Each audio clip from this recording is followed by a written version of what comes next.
During the pandemic, we started to live a whole new way of life, which had most of us at home all the time.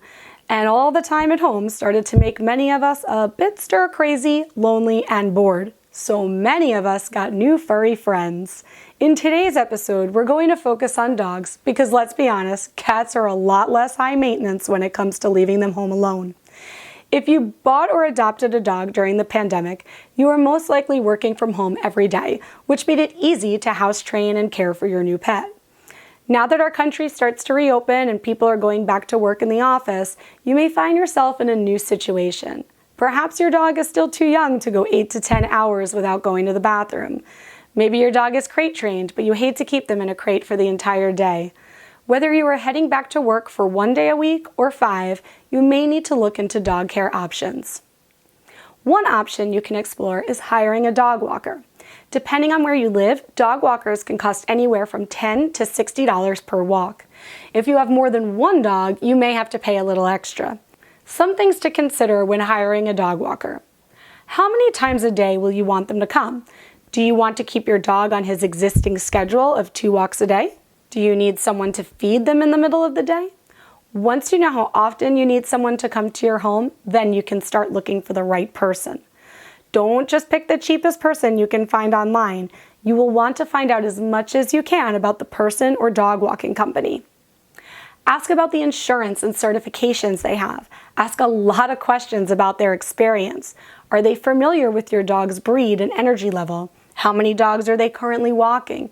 They may be walking other dogs in your neighborhood, so find out if they plan to walk your pets alone or with others. If you have a preference about that, be sure to speak up. Not all dogs like to be with other dogs, especially when they are on leash. Make sure you ask for references and call those references. Ask current clients about their experience with the dog walker. Ask if they have had any issues inside their home or with their dog's behavior. Has the dog walker been timely and adhered to their preferred schedule? When you interview the dog walker, make sure your dog is present and pay attention to how they behave around the person. You want to hire someone that your dog is comfortable around, especially because they will be coming into your home without you there.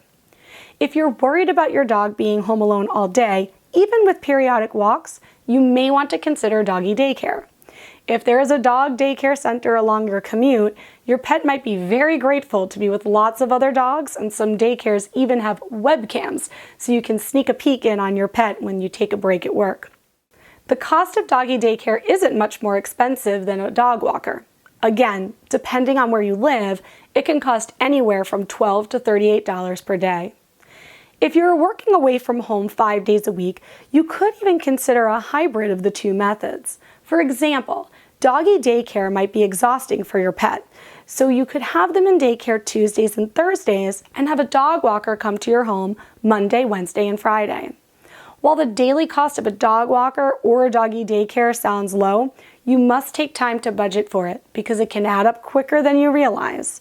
If you are struggling to find room in your budget for these costs, you can think outside the box for someone to care for your pet.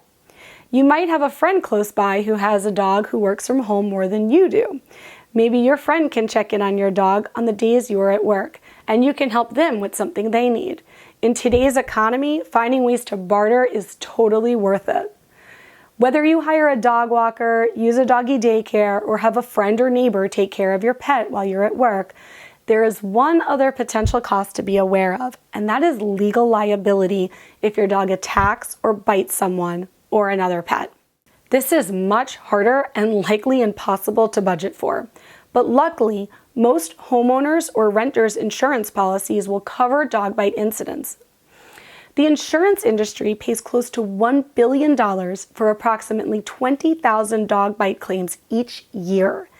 Even if your insurance covers all of the liability, having your dog injure someone will take an emotional and financial toll on you.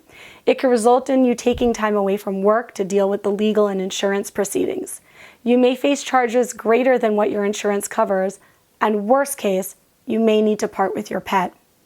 Knowing who your dog is with at all times and being able to trust the caretakers will help mitigate these situations.